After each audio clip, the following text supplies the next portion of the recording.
அனைவருக்கும் வணக்கம். துலாம் ராசினியர்களுக்கு நிகழ இருக்கும் சனி பயிற்சி என்ன மாதிரியான நன்மைகளை எல்லாம் ஏற்படுத்தி கொடுக்க இருக்கு, கிரக நிலைகளின் ரீதியாக அமைய இருக்கும் சாதகங்கள் என்ன, பாதகங்கள் என்ன, மேலும் என்ன மாதிரியான முன்னேற்றங்கள் எல்லாம் உங்களுடைய வாழ்வில் ஏற்பட இருக்கு என்பது குறித்தான முழுமையான பதிவை தான் இந்த வீடியோல நம்ம விரிவா பார்க்க போகிறோம். அந்த வகையில் துலாம் ராசினியர்களுக்கு மேலும் என்ன மாதிரியான நன்மைகள் எல்லாம் ஏற்பட இருக்கு என்று பார்க்கும்போது, உங்களுடைய ராசிக்கு 5ஆம் இடத்தில் சஞ்சரித்து வரும் சனி பகவான் 6/3/2026 அன்று 6ஆம் இடத்திற்கு அடியெடுத்து வைக்கிறாருங்க. இந்த 6ஆம் இடமானது எதிர்ப்பு, வியாதி, கடன் ஆகியவற்றை குறிப்பதாகும். உங்களுடைய ராசிக்கு பூர்வ புண்ணிய ஸ்தானாதிபதியாக விளங்கும் சனி 6ஆம் இடத்திற்கு வரும்போது புதிய திருப்பங்களை காண இருக்கீங்க. முன்னேற்ற பாதையில் அடியெடுத்து வைக்க முக்கிய புள்ளிகள் வழிகாட்டுவாங்க. அது மட்டும் இல்லாம இத்தருணங்களை பொறுத்தவரை பிள்ளைகளின் வழியில் சுபகாரிய பேச்சுக்கள் முடிவாக இருக்கு. உத்தியோகத்தில் உயர்வும் ஊதியத்தில் உயர்வும் கிடைக்கக்கூடிய விதத்தில் சனியினுடைய சஞ்சாரம் அமைய போதுங்க. இது போன்ற நேரங்களில் துலாம் ராசினியர்களான நீங்கள் சனிக்குரிய சிறப்பு தலங்களுக்கு சென்று வழிபட்டு வந்தால் நன்மைகள் நடைபெறும் என்பதை கிரகங்களுடைய சஞ்சார நிலைகள் தெளிவாகவும் உறுதியாகவும் எடுத்துக்காட்டுது. அது மட்டும் இல்லாம 6ஆம் இடத்தில் சனி சஞ்சரிக்கிறார். அதாவது மார்ச் 6ஆம் தேதி முதல் சனி பகவான் உங்களுடைய ராசிக்கு 6ஆம் இடத்தில் சஞ்சரிக்க போகிறாருங்க. இதன் விளைவாக தொழில் மற்றும் உத்தியோகத்தில் எதிர்பார்த்து உதவிகள் தானாக தேடி வந்து கிடைக்க இருக்கு. குடும்பத்தில் சுபகாரியங்கள் நடைபெறுவதில் இருந்த தடைகள் அகல இருக்குதுங்க. தொழிலில் ஏற்பட்ட இழப்புகளை ஈடு செய்ய புதிய வாய்ப்புகள் வந்து அலைமோதுவதற்கான சாத்தியக்கூறுகள் நிறைந்த ஒரு தருணமாக தான் இக்காலகட்டம் அமைஞ்சிருக்குதுங்க. உடல் நலன்ல சிறு சிறு தொல்லைகள் வந்தாலும் பெரிய அளவில் பாதிப்புகள் என்பது ஏற்படாது. அரசு வேலைக்கு விண்ணப்பித்தவர்களுக்கு நல்ல தகவல்கள் கிடைப்பதற்கான சாத்தியக்கூறுகள் நிறைந்த ஒரு தருணமாக இக்காலகட்டம் அமைஞ்சிருக்குது என்பதை கிரகநிலைகள் மீண்டும் மீண்டும் தெளிவுபடுத்துது. அதே போல் இடமாறுதலால் வந்தவர்கள் மீண்டும் பழைய இடத்திற்கே செல்லும் வாய்ப்புகள் உண்டாக இருக்கு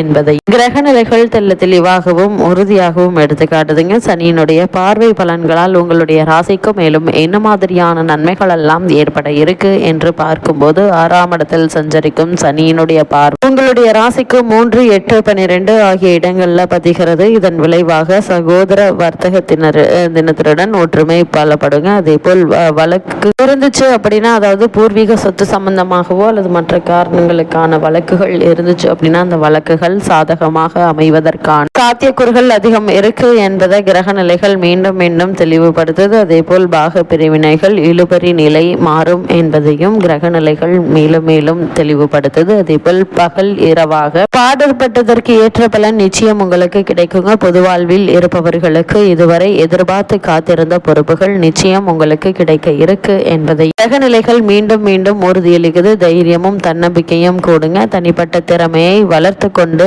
சாதனையாளர்களாக திகழ முயற்சிப்பீங்க. இந்த முயற்சியில் வெற்றி கிடைக்க இருக்கு. சனியினுடைய பார்வை உங்களுடைய ராசிக்கு 8ஆம் இடத்தில் பதிவதால் மேலும் என்ன மாதிரியான நன்மைகள் எல்லாம் ஏற்பட இருக்கு என்று பார்க்கும் போது, சனியினுடைய பார்வை உங்களுடைய ராசிக்கு 8ஆம் இடத்தில் பதிவதால் ஆரோக்கிய தொல்லைகள் வந்து அலைமோதும். நோய்க்கான அறிகுறிகள் தென்படும் பொழுதே மருத்துவரை நாடுவது நல்லது. மூடி கிடந்த தொழிலுக்கு திறப்பு விழா நடத்தி பார்ப்பீர்கள். அது மட்டும் இல்லாமல் தொழிலை வளப்படுத்த தேவைப்படும் மூலதனம் கேட்ட இடத்தில் கிடைக்குங்க. உத்தியோகத்தில் வெளிநாடு சென்று பணிபுரிய வேண்டும் நினைத்தவர்களுக்கு அந்த முயற்சி கைகூடும் விதத்தில் அமையிருக்கு. விரயங்கள் உண்டு. அந்த விரயங்களை சுப விரயங்களாக மாற்றிக்கொள்வது உங்களுடைய கைகள் இருக்கிறது என்பதை கிரகநிலைகள் மீண்டும் மீண்டும் உறுதியளிக்குதுங்க. அதே போல் சனியினுடைய பார்வை உங்களுடைய ராசிக்கு 12ஆம் இடத்தில் பதிவதால் மேலும் என்ன மாதிரியான நன்மைகள் எல்லாம் ஏற்பட இருக்கு என்று பார்க்கும்போது, சனியினுடைய பார்வை உங்களுடைய ராசிக்கு 12ஆம் இடத்தில் பதிவதால் பயன் அதிகரிக்குங்க. வீடு மாற்றம், இடமாற்றம், வாகன மாற்றம் வந்து சேரும். வாடகை வீட்டில் வசிப்பவர்கள் சொந்த வீடு கட்டி குடியேறும் வாய்ப்பு கிடைக்க இருக்கு. தூரதேசத்திலிருந்து உத்தியோக ரீதியாக வரும் அழைப்புகளை ஏற்றுக்கொள்வது பற்றி சிந்திப்பீங்க. உடன்பிறப்புகளின்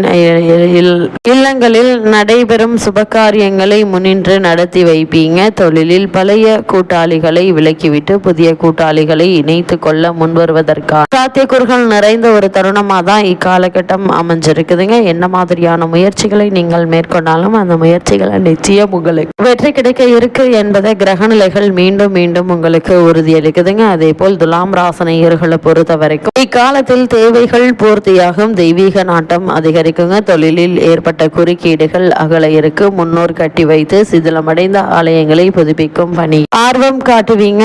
அதே போல் உயர் அதிகாரிகள் ஆதரவோடு உத்தியோகத்தில் உள்ள நுணுக்கங்களை கற்றுக்கொள்வீங்க. தசாபுக்தி பலம் பெற்ற பெற்றவர்கள் விருப்ப ஓய்வில் வெளிவந்து சுய தொழில் செய்ய முன் வருவாங்க. அதே போல் விலையுயர்ந்த பொருட்களை வாங்கும் யோகம் உண்டுங்க. அதே போல் திருமண தடை அகல இருக்கு. வரவும் கௌரவம் அந்தஸ்து உயரக்கூடிய ஒரு தருணமாக தான் இக்காலகட்டம் அமைஞ்சிருக்குது என்பதை கிரகங்களுடைய சஞ்சார நிலைகள் தெளிவாகவும் உறுதியாகவும் எடுத்து காட்டுதுங்க. இத்தருணங்களை பொறுத்த வரைக்கும் கூடுமான வரைக்கும் துலாம் ராசினியர்கள் திட்டமிட்ட காரியங்கள் திட்டமிட்டபடியே நடைபெற இருக்கு. தெய்வீக திருப்பணிகளில் ஆர்வம் காட்டுவீங்க. பூர்வீக சொத்து பிரச்சனை நல்ல முடிவிற்கு வருங்க. பிள்ளைகளின் எதிர்கால கனவுகளை நனவாக்க முயற்சி எடுப்பீங்க. புகழ் கூடும். புதிய திருப்பங்கள் ஏற்பட இருக்கு. கடல் வணிகம் சார்ந்த தொழிலில் ஈடுபடுவது பற்றி சிந்திப்பீங்க. வீடு கட்டுவதா அல்லது கட்டிய வீடாக விலைக்கு வாங்குவதா என்று யோசிப்பீங்க. அதே போல் மாமன் மைத்துனர் வழியில் நடைபெறும் மங்கள நிகழ்ச்சிகளை முன்னின்று நடத்த இருக்கீங்க. குடும்பத்தில் உள்ளவர்களின் தேவைகளை பூர்த்தி செய்யும் முயற்சி கைகூட இருக்கு. உத்தியோகத்தில் உயர் அதிகாரிகள் உங்களுடைய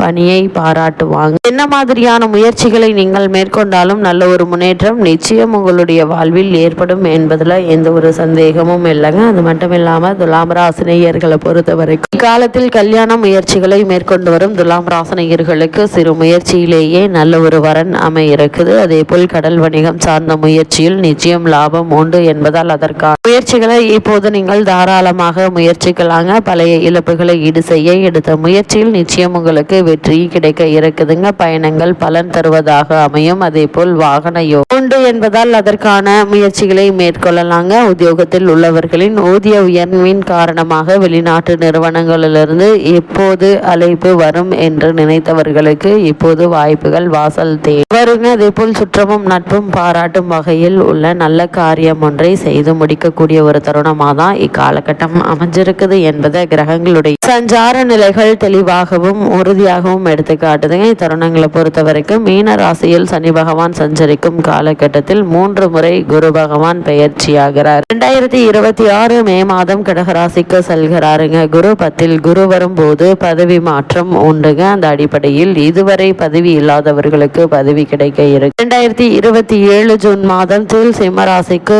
செல்லும் குருவால் லாபஸ்தானம் பலம் பெறுதுங்க. எனவே செய்யும் தொழிலில் சிறப்பாக இருக்கும். எதிர்பாராத லாபம் வந்து சேரும். குடும்பத்தில் ஒன்றுக்கு மேற்பட்டவர்கள் சம்பாதிக்கும் வாய்ப்பு ஏற்படுங்க. 2027 நவம்பர் மாதம் கன்னிராசிக்கு குரு பகவான் செல்கிறார். விரயஸ்தானம் பலப்படுகிறது. எதிர்பாராத விரயங்களால் மனக்கவலை அதிகரிக்குங்க. பிறருக்கு பொறுப்பு சொல்லி வாங்கி கொடுத்த தொகையால் பிரச்சனைகள் வரலாம். அதனால் கவனமாக இருப்பது மிக மிக நல்லது. இந்த சனி பயிற்சி நிகழக்கூடிய தருணங்கள் ராகு மற்றும் கேதுவினுடைய பயிற்சியும் அமைகிறதுங்க. அப்போது மகர ராசிக்கு ராகுவும் கடக ராசிக்கு கேதுவும் பயிற்சியாகிறார். 4ஆம் இடத்தில் சஞ்சரிக்கும் ராகுவால் புனித பயணம் அதிகரிக்குங்க. 10ஆம் இடத்தில் சஞ்சரிக்கும் கேதுவால் தொழில் முன்னேற்றம் உண்டு. பிறரை சார்ந்திருப்பவர்கள் தனித்து இயங்கும் சூழல் உருவாகுங்க. சொந்த கட்டிடத்திற்கு தொழிலை மாற்றும் முயற்சி கைகூடக்கூடிய தருணமா அமைஞ்சிருக்குது. இத்தருணங்கள்ல கிரகநிலைகளின் ரீதியாக கூறப்படும் பரிகாரம் என்ன என்று பார்க்கும்போது வெள்ளிக்கிழமை தோறும் வடக்கு நோக்கிய அம்பிகையை வழிபடுவது நல்லது. எண்ணற்ற நன்மைகள் உங்களுடைய வாழ்வில் ஏற்படும்.